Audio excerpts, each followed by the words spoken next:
Harding's bike, his chain tension has way too much slack, and I'm just not sure if we should let him ride today because he needs new sprockets. His chain tension is where I can put about 4 fingers in between. It's really only supposed to be 2.5. I can put all 4 of my fingers in between right now, and it just don't look good. So I don't know if he's gonna be able to ride today, man. So look, we ain't gonna let him ride today. We're taking a safety call. Chain is way too loose. I can fit 10 fingers. You know what I'm saying? Like, that's just... He's gonna have to get new sprockets, so that's what we're finna get it ready for. Yeah. And we're just gonna clean up the bike today.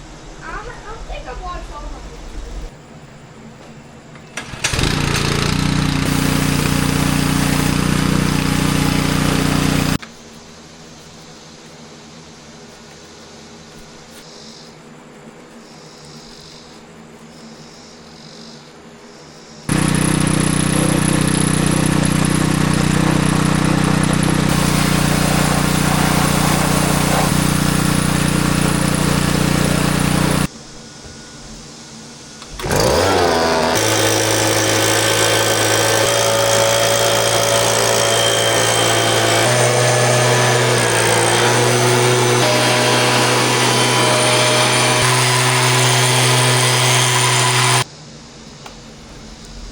Well guys, that is the end of the video. I hope y'all like, comment, subscribe. God bless y'all. Golden Boy, we out.